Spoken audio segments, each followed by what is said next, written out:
आप सभी को मेरा नमस्कार। मैं किशोर कुमार साहू। आप देख रहे हैं fluid mechanics and fluid machinery के वीडियो सीरीज।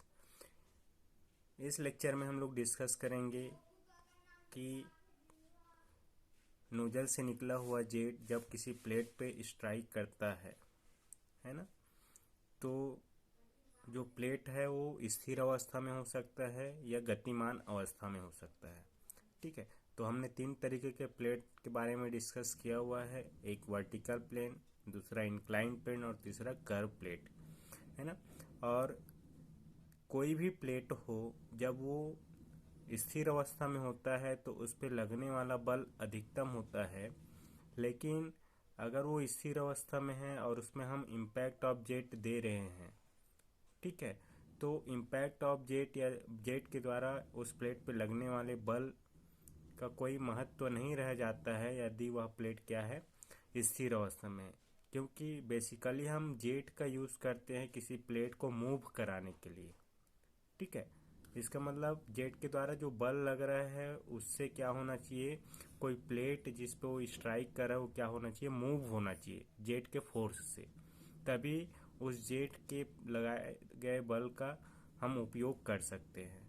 ठीक है, तो बेसिकली इम्पैक्ट ऑफ जेट का जो यूज़ किया जाता है वो मूवेबल प्लेट के लिए किया जाता है, ताकि उस प्लेट को हम मूव करा सके जेट के फोर्स से, और उस जेट के फोर्स के द्वारा उस प्लेट पे कुछ कार्य किया जा सके।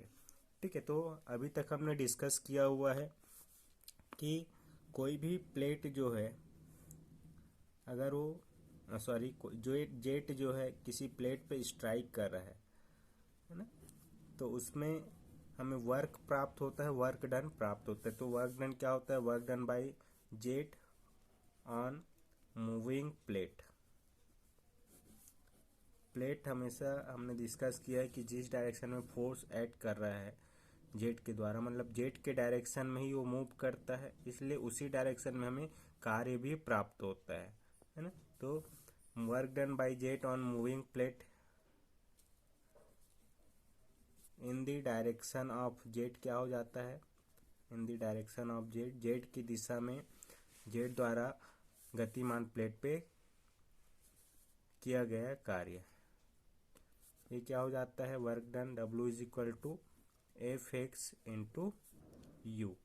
एफ एक्स क्या है, जेट द्वारा उस प्लेट पे जेट की दिशा या एक्स डायरेक्शन में लगाया गया बल है, और यू क्या है, प्रति इकाई सेकेंड में उस वस्तु प्लेट द्वारा तय की गई दूरी है। तो ये जो वर्क डन हम कैसे निकालते हैं, दूरी बल गुणित दूरी निकालते हैं, लेकिन दूरी यहाँ पे पर सेकेंड में दिया है, इसलिए जो वैल्यू आएगा कार्य का मान वो हमें पर सेकेंड में मिलता है। इसका यूनिट क्या होता है, न्यूटन मीटर पर सेकेंड या जूल पर सेकेंड बोल सकते हैं। ठीक है, तो ये किया गया कार्य है, कोई भी प्लेट है उसमें एफ एक्स इंटू यू करे तो हमें जेट द्वारा उस प्लेट पे किया गया कार्य मिल जाएगा, यदि वो प्लेट क्या हो, गतिमान अवस्था हो। अगर स्थिर अवस्था होगा तो वहाँ पे ये कार्य क्या होगा, शून्य होगा। ठीक है, अब हम बेसिकली पावर ऑफ जेट या जेट के शक्ति के बारे में डिस्कस करते हैं। जेट के शक्ति, पावर ऑफ जेट। तो यहाँ पे आप देखेंगे जो कार्य किया गया है न्यूटन मीटर पर सेकेंड में है, तो ये बेसिकली ये क्या है, वाट ही होता है जो पावर की इकाई है। तो ये जो वर्क डन हमें मिलता है वही क्या है, जेट द्वारा किया गया, जेट का पावर होता है, power of jet in the direction of x. ये क्या होता है, वर्क डन के बराबर ही होता है, वर्क डन है ना, एफ एक्स इंटू यू। लेकिन ये वाट में है तो इसको हम किलो वाट में अगर लिखें पावर को, तो इसको हम क्या करेंगे, 1000 से डिवाइड करेंगे, तो आपको क्या मिल जाएगा, पावर ऑफ जेट प्राप्त होगा। इसी किसी ये पावर ऑफ जेट प्राप्त होगा, और यहाँ पे इसका इकाई क्या होगा, किलो वाट, है ना। ये वाट में था वर्क डन, इसको हमने 1000 से डिवाइड किया तो किलो वाट में मिलता। This is the power of jet. ठीक है, अब ये पावर ऑफ जेट हमें पता चल गया। नेक्स्ट टॉपिक हम लोग इसी में डिस्कस कर लेते हैं, एफिशिएंसी ऑफ जेट।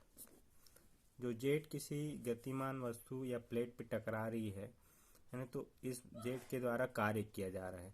तो जेट जो उसमें स्ट्राइक कर रहे हो उसकी दक्षता क्या है, इसके बारे में हम लोग डिस्कस कर लेते हैं। जेट की दक्षता या क्षमता, एफिशिएंसी ऑफ जेट। ठीक है, तो बेसिकली हम लोग कोई भी एफिशिएंसी निकालते हैं तो इसका एक बेसिक इक्वेशन है, efficiency of jet is equal to क्या हो जाएगा, आउटपुट अपान इनपुट होता है। जितना आउटपुट दिया गया है, जितना है ना इनपुट दिया गया है और कितना आउटपुट मिल रहा है, तो ये रेशियो हमें एफिशिएंसी के लिए यूज़ करते हैं। Efficiency is equal to output upon input. यहाँ पे जेट का लिए आउटपुट क्या है ना, जो हमें वर्क डन प्राप्त हो रहा है पर सेकेंड, यही क्या है, हमें प्राप्त आउटपुट है जेट के द्वारा, है ना। हमें कार्य प्राप्त हो है प्लेट पे, तो यही क्या है, जेट के का आउटपुट है। ठीक है, तो आउटपुट क्या हो जाएगा, वर्क डन बाय जेट पर सेकेंड में प्राप्त हुआ है, अपान इनपुट क्या है, इनपुट देखिए जेट जो है प्लेट पे स्ट्राइक कर रहा है, तो स्ट्राइक करने से पहले या स्ट्राइक करने के टाइम पे जो एनर्जी होगा, ये बेसिकली ये क्या है, एनर्जी है। वर्क डन मतलब एनर्जी है, तो इनपुट में भी कौन सी एनर्जी है ना, जेट में जब ये स्ट्राइक कर रहा है तो ये हाई वेलोसिटी से हाई काइनेटिक एनर्जी के साथ बाहर निकलता है। तो ये इनपुट में हम क्या दे रहे हैं, जेट का काइनेटिक एनर्जी को दे रहे हैं। तो इनपुट में क्या हो जाएगा, काइनेटिक एनर्जी ऑफ जेट, है ना। अब ये पर सेकेंड में है, तो काइनेटिक एनर्जी को भी पर सेकेंड में हम कैलकुलेट कर लेते हैं। तो ये इनपुट ऑफ जेट है, काइनेटिक एनर्जी के फॉर्म में हम इनपुट देते हैं, किसी भी प्लेट में स्ट्राइक करता है इस एनर्जी से। वर्क डन तो हमने कैलकुलेट कर लिया है ऊपर, कैसे हम वर्क डन कैलकुलेट करेंगे, लेकिन ये काइनेटिक एनर्जी कैसे कैलकुलेट करें। काइनेटिक एनर्जी ऑफ जेट, ये क्या होगा, हाफ mv स्क्वायर होता है, हाफ mv स्क्वायर। नोजल से जब ये बाहर निकल रही है जेट, तो ये m मास है उसका, और मास हमने डिस्कस किया है ना, पर सेकेंड के हिसाब से मास, और ये v वेलोसिटी ऑफ जेट है जब वो नोजल से बाहर आ रहा है, तो इतना काइनेटिक एनर्जी उसमें होता है। ठीक है, तो काइनेटिक एनर्जी या इनपुट कितना दे रहे हैं, मास हमें पता है, मास रो ए वी था, है ना। ये इतना मास होता है पर सेकेंड में, density of fluid, area of jet, और ये वेलोसिटी ऑफ जेट। तो ये पर सेकेंड में हम केजी पर सेकेंड में मास होता है इनटू वेलोसिटी का स्क्वायर। तो ये जो काइनेटिक एनर्जी हमें मिलेगा, ये इनपुट है पर सेकेंड में, है ना। इसका इकाई जो है न्यूटन मीटर पर सेकेंड होगा। ठीक है, तो इस तरीके से हम वर्क डन, काइनेटिक एनर्जी की वैल्यू यहाँ पे रख के एफिशिएंसी ऑफ जेट कैलकुलेट कर सकते हैं। ठीक है, आई होप कि जेट का पावर कैसे कैलकुलेट करें, उसकी एफिशिएंसी कैसे कैलकुलेट करें, या क्या होती है उसकी एफिशिएंसी और पावर, ये आपको समझ में आया होगा। इस लेक्चर में इतना ही। Thank you for watching this video, keep smiling.